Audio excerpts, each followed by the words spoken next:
Ladies and gentlemen, my good friend AJ. Welcome to Mark Michael's living room. You look really handsome today. You look pretty dapper yourself. Really? Yeah, you notice I really dressed up for the occasion. So the first time I met you, I definitely thought you were like a childhood actor. You had that look where I'm like, oh, this guy was famous before, and now he's just living in Arizona. So no one would ever think that about me. Really? This is amazing. Yeah, but you have a unique lens that you see. I was like, for sure, this guy was like, you know, Stand By Me, Goonies, like in one of that Great era movies. of movies, you know, like, I don't know. Yeah. Wait, what year were you born? 1976. Great movies. I love those You're movies. 76? Huh? Yeah, how about yourself? 82. Oh, see, I'm very mature, as you can tell. You know, very, very seasoned as compared Okay, to listen, so let me see, what did I have here? Oh, who are you? Who am I? Who am I? That's a really good question. You want to know like who I really am? Yeah. Or like who am I? Yeah. Okay. Boy, you know what? I'm a bit of a mess, I'm pretty sure, inside of my mind. Like everything kind of went right for me, but it's a little bit of a miracle. You made me feel pretty normal. Oh, cool. Yeah. That I'm not sure how to take that. Honestly, I liked your style. We'll get into it in a second, but keep going, sorry. Well, I do really appreciate how, you know, honest and sort of real you are. You don't seem to have to conform, you know, to like societal standards. And it weighs on me every day. Does it weigh on you? Oh, yeah. Oh, I see. I thought you were living free because you I am weren't. living free, but the reaction from the outside world sometimes is a little bit... Like, really? I mean, 99% of calls I do or something, it's like, I've never had a call like that in my life. It's like, the hell were you doing this whole time, you know? And basically I tell people I stopped lying in 6th grade, and I just tell the truth so hard that people think it's a lie. So it's essentially like, I'll just say like, hey, like, oh, you gained weight today, you know? It's like, because you look a little bit bigger, you know? Like, and This might be why we are friends and get along, because usually when someone meets me, they find me really harsh and intense, but then they meet my family, and then they're like, "Whoa, you are really, really, you know, calm." And you know, people don't think I have a filter until they meet. Your family is more hyper than you? I think they carry the similar sort of nervous energy that I do. I think they have similar or higher levels of stress. That nervous energy? I mean, I'm pretty extreme on an extrovert scale as well as sort of an energy, and yeah, I mean, I'm a pretty jittery person. But the bluntness you were discussing, I could tell you a story if you want to hear one. But, Yes. But, okay, good. My mother's visiting. I'm trying to convince her to move down here. She's still in Alaska in the same home I was born and raised in. Right. It's not an appropriate house for a woman in her 80s, you know, that has mobility issues. So I like to ask her all these like questions that I consider to be deep, meaningful questions to get to know her and family history and everything like this. And we're coming up to 101, and I ask her what her greatest regret was in life. So she's totally silent, so I think she just forgot my question and wasn't listening to me. And then out of nowhere, again, 10 minutes of silence, she says, "You know what? I wouldn't have had kids." I was like, you know, and that's honest. Oh yeah, it's very honest. That's very honest. It's like, you know, I'm in the car, right? Yeah. You know, she, you know, it's this unfiltered honesty that you get, and you're not offended. You kind of, people laugh, and she's like, "Why is everyone always laughing?" People say, "You're so funny, Susie." She's not being funny. She's not telling jokes. Right. Like this is as it comes up, it comes out. So one of the things that I was going to tell everybody was like the coolest thing you did that I've told you 100 times, but I've also told the story about 1,000,000 times. Okay. So this guy, he basically was like, "Hey, let's get drunk on a Friday." And I was like, that's cool that no one's ever said like, let's get drunk, because that's the only reason I even want to drink, right? It's like, I'm not trying to like have a glass, you know? And so I was like, cool. He's like, we'll have beers and da-da-da, but no matter what, I'm going to leave by 8 p.m. And I was like, we're going to start at 12 and you're going to leave at 8 p.m. Whatever. So I was like, cool. So we're drinking beers. I start having beers and shots. It's 3, it's 4.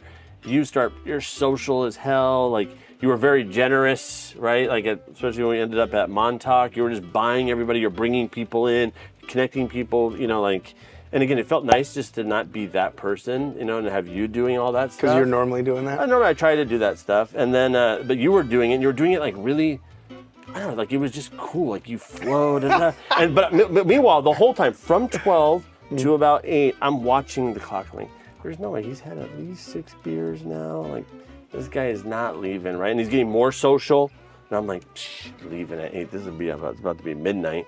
And then all of a sudden at 7:55, you're like, check.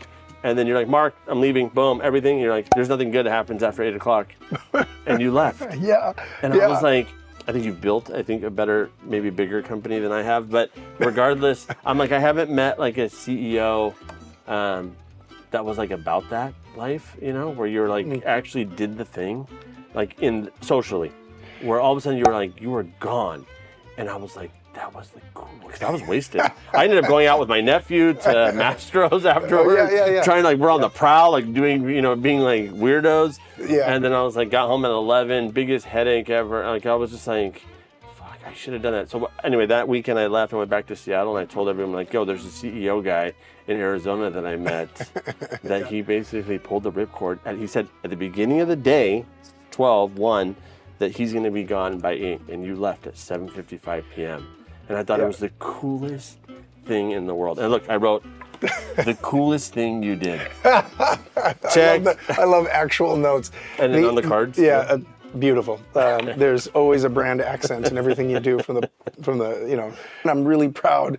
My father was like a hardcore alcoholic. I'm like really proud, like shutting it off at a certain time. And believe it or not, smart. Well, it was even earlier than that. My rule is sundown. Like, sundown. Like I get home by sundown. Honestly, that is what you did say. Yeah, but the other side of it is, and I hope I didn't say those exact words, but it's like, well, that's some serious abusing alcohol, drinking with the intention of being drunk.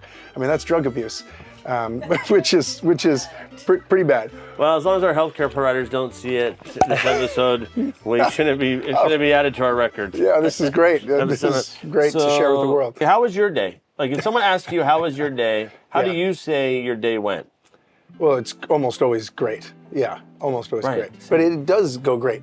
Same. We know each other from the gym and playing tennis together, and I start my day with a really serious routine in the morning. It's not just working out, playing sport.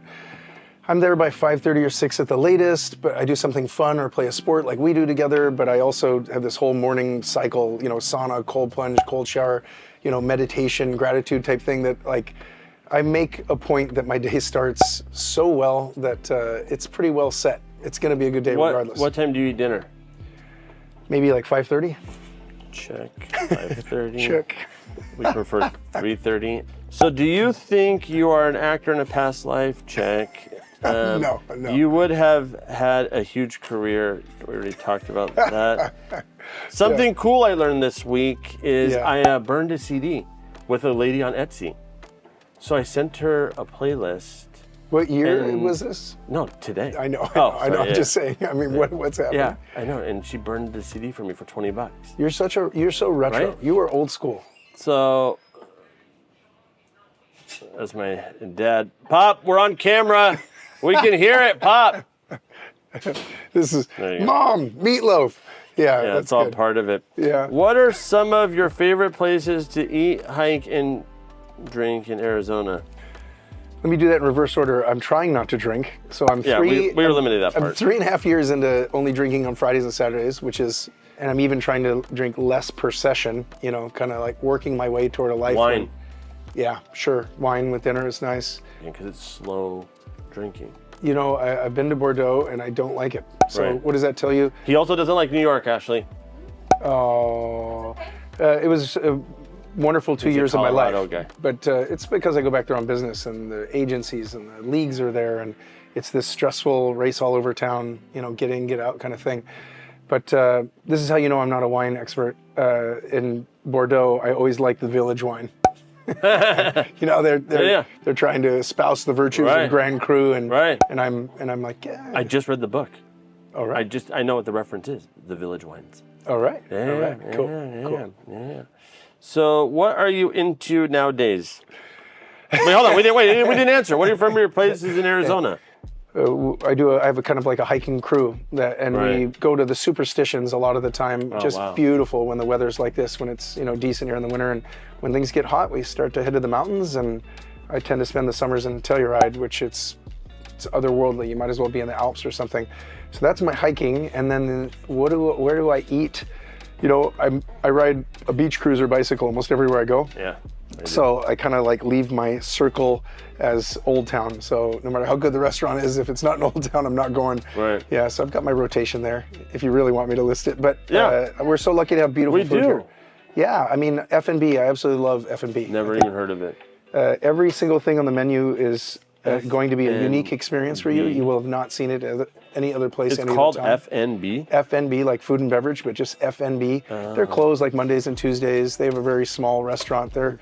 It's incredible. It's very farm to table type thing. Yeah. So I like there. I like Citizen. Love the Mission. What are you into nowadays? Oh, I'm a big reader, but Audible has allowed that, to become listening. So I've kind of grown tired of books, but I was listening to at least a book a week for 4 or 5 years, starting with COVID. I've kind of run through all the podcasts that I've been recommended or find good. So I've got a couple long form ones, like I'm working my way through the acquired library right now because I like it. I like that it goes deep. Ben Gilbert and Yeah, and it's just fun to learn. I just listen to. because especially now because you own a business, right? Like you can read between the lines of what they're actually saying. So I'm doing this thing at the Final Four this weekend where I'm interviewing a Andreessen Horowitz, or now it's called, A16Z. Yeah, A16Z. And I just happened to see on Acquired there's a 2-part series on Andreessen Horowitz. So, boy, I feel completely prepared. Just as far as the history of the business. You're interviewing Andreessen or no. Horowitz? Neither. His name's Jeff Jordan. Okay. It's because he's a sports person. He has this reoccurring basketball game he plays at Stanford, but he was the president of some of their investments, and he's a partner of the firm. It's if you know what the NBA Tech Summit is, at the NBA All-Star Weekend, they try to have this one super prestigious exclusive event where they bring in a bunch of tech superstars and kind of merge the world of sports and tech. We're basically with CBS, TNT, Turner, Warner Media creating the same thing for the Final Four. So we have someone from all the big AI players, so picture Anthropic and OpenAI and Amazon and so forth and so on, and Mark Cuban's the headline speaker, so I'm very proud I got him to do it. But and then so basically I'm doing like a panel interview type thing. So I don't even know how I got on this rabbit hole. No one cares about this event, but the point is listening to 4 or 6 hours of history on Andreessen Horowitz was easy. Listening to those guys in the form of storytelling. I'm doing Nike right now because I am meeting up with some Nike people when I come back from the Final Four that weekend. One is someone who wants to own an expansion franchise. They're probably going to add 2 baseball teams, to go from 30 to 32 at some point here in the next 3 or 4 years. So one of those is that effort. There's a lot that goes into that. And then you're working with the organizations, not necessarily the athletes themselves. That's right. In this situation, it would be with an owner or a prospective owner. Right. And the other one, it's a known owner. But it's a long transition. It's an owner who has purchased half, let's say, and the other half happens at a later date. And so, there's a lot that goes into that, including they need a new stadium. And so this stadium will be built throughout this transitionary period. And, if you were going to own something for 30 plus years, you'd like to have your, fingerprints on it a little bit. So, some of these things take many, many years. But that's because of personal relationships with those 2 people specifically. Normally, college athletics is what I concentrate on. If you notice, like schools are leaving their conferences and switching where they play and stuff like that, that's the stuff I normally do. Did you know what you're doing when you started your business?